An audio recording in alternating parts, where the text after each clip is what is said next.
Katie, do me a favor if you wouldn't mind. Introduce yourself, tell people a little bit about what you do. Sure.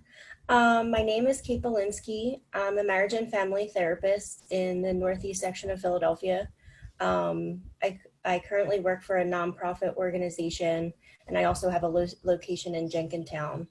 Um, I started my graduate degree, Holy Family University, and I've basically been at the same nonprofit agency since 2013. Nice, nice. Now, what's the name of the nonprofit, if you don't mind? Center for Families and Relationships. Awesome, awesome. And then you mentioned the other entity. What's the name for the other business? That's just Kate Belinksky right now. Got it. Okay, awesome, awesome. And so right now, tell me, like, obviously things are different, right? Everybody's life is different right now. And you mentioned that you've been doing this for quite some time. So tell me a little bit, like, what was the day-to-day like before COVID-19 and what's it like today? There was definitely a lot more physical interaction, meaning I was able to go into the office. My door is like a rewinding, what do you call that? Revolving door. Thank you, revolving door.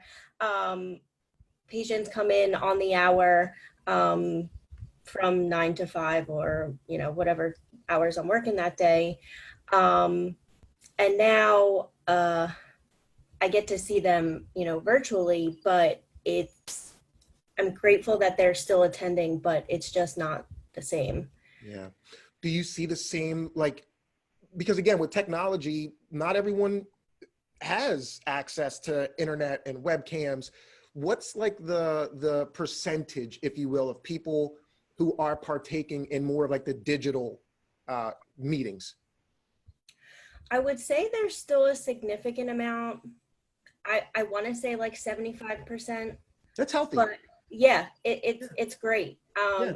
I was actually shocked at how well majority of the clients adjusted and had access.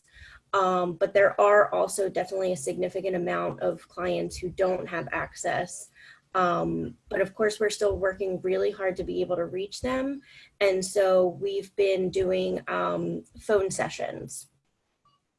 Do you think that the takeaway, right? Like, do you feel as like those meetings, since they're not face-to-face, have just as much weight and are as impactful as they would be face-to-face?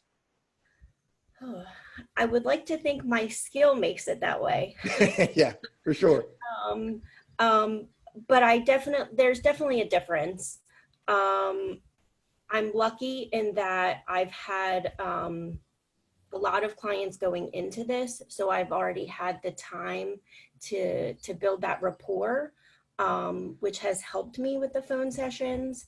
I will gratefully say that at the nonprofit, we are still doing intakes, and there's been such a huge response to still needing and wanting therapy, especially now during the pandemic. And I have been able to conduct those intakes, but it really does take a lot of effort and strength and ability to be able to join with those clients. Yeah, no. And it's tough because like you have two different personalities. Like, so for me, it's like going to the gym, right? It's like, I can't work out at home.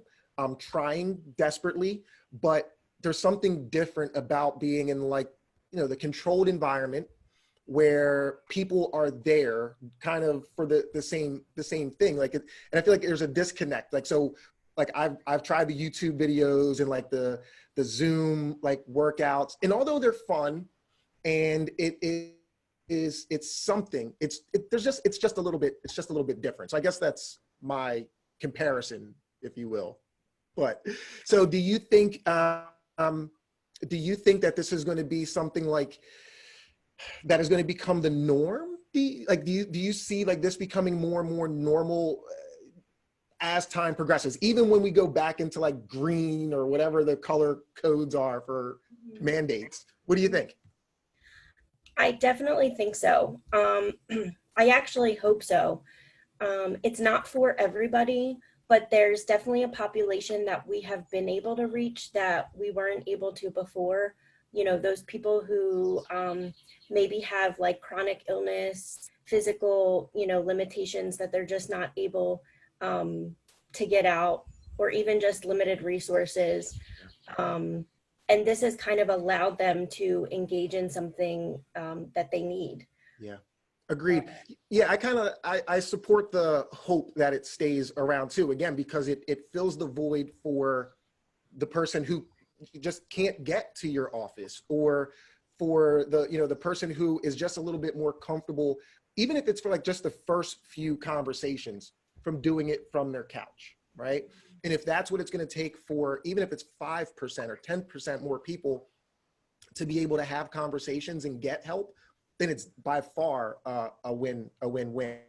And so, and I mean, who doesn't like kind of sitting around in the t-shirt and the pajamas through the camera, right? And it saves some time. And it definitely saves some time. Yeah. But no, I love it. So I would agree that I also hope. What are some of the challenges, like, what are some of the biggest challenges that you're seeing right now, aside from the technology side of things, right? So what are some of the biggest challenges you're seeing, like the day to day? I would say some of the challenges are definitely that connection piece. I mean, now you're going into people's homes virtually, where there's a lot of the distractions Yeah. that when they come to your office, they're able to leave at home. So making sure that you're able to engage those clients and grab their attention, and make it as useful and effective as you would be able to in the office. Are you starting to notice that the lack of like social interaction, have you seen that, like, are you starting to see that like take its toll, and like on like just people's just mental stability? Like, I guess I mentioned earlier, I'm a very social person. I'm lucky to have people in my home who I could talk to, whether they want to talk to me or not, right? But not everyone has that luxury. So have you seen that start to have any weight yet? Absolutely. Yeah. There are clients that have had like existing depression, even anxiety, things of that nature. The pandemic is definitely not helping, but the longer we continue sessions virtually, the more I am hearing depression take hold. The lack of social interaction, the lack of activity. That's where some of these people were able to gain their social interaction, Yeah. and now they don't have that. Yeah. It's one thing my mother, like growing up, her thing was every Friday, whether, she was just getting her hair washed or something like that, her thing was she was always at the salon with her beautician, or whatever it's referred to as. And that was her outlet, like that was her thing. And that became part of my thing. So as I grew, then every Friday, and I had this conversation with my barber, who hasn't been able to cut hair for almost 3 months. And it's weird because now I'm longing for that. Like that literally was, and like there's something refreshing about, for maybe getting your nails done or getting your hair done. Mhm. It's a way of like rebranding, and even that has been taken away. I started going to the gym not too long ago. That's been taken away. And you mentioned like activity. Just a lot of those things you can't do comfortably anymore. So I definitely think that that's a challenge too. Hopefully those things change soon, right? But do you have any tips or advice for someone who is starting to feel a little bit isolated?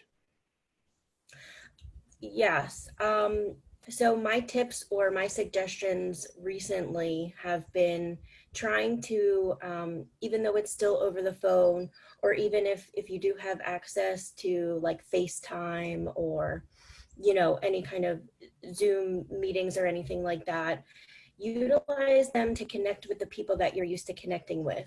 It's not the same, but I will say that I've even started to participate in things like that for myself. And it doesn't fill the void, but it still creates that connection. And I think it re-energizes and just gives us a little bit of hope, that there's still some normalcy out there. We're all longing for connection. And so just try and take hold of it. Yeah, agreed. Like it is different, right? But so we have a 7-month-old, and my mother, and I probably mentioned my mom too many times in this, but my mother and my sister, they're not able to obviously see him. And being able to, 3, 4, 5 years ago, we didn't have the technology, or at least it wasn't as readily available as it is now. And it's cool to know that I can still get them together to some extent. So it is different, but I do find a lot of value to it as well. Do you know of any like groups? Like, are there any like special like groups, maybe social media wise or something like that, that someone could join, or any resources like that you're aware of? So the groups that I know are like more specified to like Okay. particular groups. I know there is a group that has been, I believe, being held on Sundays for moms, Okay. new moms, I think up to age 5. If you give me a second, I can grab that link or connection at like towards the end. Or what we can do is, if you want to send it to me afterwards, I'll find a way to just plug it or something like that. So you don't have to dig for it now, but anytime, the next day or so would be great. That would be great. Yeah. Also, the other one, like, I just want to get out there. I have been notified that, the NA groups are still running, I think, over Zoom. So I think that's important for some people who are having, more complex issues being stuck at home. Yeah. Yeah. No, that's definitely, for sure, something I'll also, try to plug as well, and make sure that people are aware of that. Any other tips or suggestions, right? Like, so now we're slowly starting to get back into a phase where, we can go outside. What about, exercise and things to that extent? I've always heard that 20 minutes of exercise not only does like a world of return for the body, but also mentally, or like meditation. What are your thoughts on stuff like that? I've definitely encouraged participation in meditation, if not yoga. Going for a walk, absolutely. Yeah. Even if, like you said, even if it's for a short period of time. I know some people are nervous about being outside, even if it's away from people. Wear your mask, but it's still important to get out, get some sunshine, just be in fresh air. Yes. Agreed. Sunshine in itself, that's another thing. Sunshine, you'd be surprised just how much of a difference how much better you feel just from spending some time outside in the sun. So definitely get out there and walk, like you mentioned. Yes. Ride a bike, jog, something. I've definitely I tried meditation, and for whatever reason, I'm growing fond of it now, the more and more I practice it. And I wanted to just kind of bring that into the conversation, because at first I was like, I didn't feel like I was doing anything. But as I slowly started to just try to mentally slow things down, even like just like 5 minutes, like it made me feel so much different. Like I literally looked at my day a little bit different. So I'm happy that you also support meditation. Do you personally meditate? I try. I have a toddler, so Yeah. Yeah. If anything, you need to meditate more than the average person then. I definitely, I heard like this resounding pattern from myself of encouraging it. So I have made a valiant effort to do that during this pandemic, and I have found it very helpful. I have experienced some hesitation for the same reasons, myself included. At first, I was like, I'm too hyped up. There's too many things on my mind to calm down long enough. But even, you know, playing some kind of like soft, encouraging music while you're doing regular activity, Yeah. um, doing the activities that you enjoy doing on a regular basis, Yeah. like just carving some time out for yourself to really slow down and take notice to what's going on for yourself, I think is the most important thing. Yeah. And spend some time on your hobbies, right? You know, now's the time, you know, turn the TV off and avoid all the negative media that's out there, because that's 95% of what we're seeing. And then you see like the birthday parade, and then it goes back to like something grim, right? So turn that off and spend some time perfecting something that makes you happy: baking, sewing, photography, whatever. You know, I think now's the time to kind of invest in yourself if you can, because we have that little bit of time. And it's cool to see like yourself progress, just like I mentioned the gym, going and getting stronger, or your photos getting better, or your cookies tasting better. It's cool to have that progression. And I think that also has a lot to do with mental stability as well. Of course, it keeps you engaged in something, and especially if it's something that you enjoy, it's utilizing the time most wisely. Yeah. When I think when we're sitting in idle time, like you said, you know, listening to various news sources that can be even conflicting in themselves, Yeah. can be really difficult. I really encourage just like limiting to like one or two news sources Yeah. also, so that you're not just inundated with negative conflicting reports. I've actually told myself recently, like, I don't need to watch it. Every day is the same thing. Like, it's the same, like the news today was no different than yesterday, with the exception of the weather. It's been so, but no, I agree. You know, you definitely want to limit the negative news that's constantly incoming, and find something positive. Like the music you mentioned, there's a commercial. It's Calm, because they have like the app. And it makes me like stand still every time it comes on, because it's just like the subtle rain sound, and it's so tranquil. So I don't know how that kind of fit in there, but that was, it catches me every time. So download Calm. Yeah. Yeah, for sure. And I think there's actually a couple apps out there. Yeah.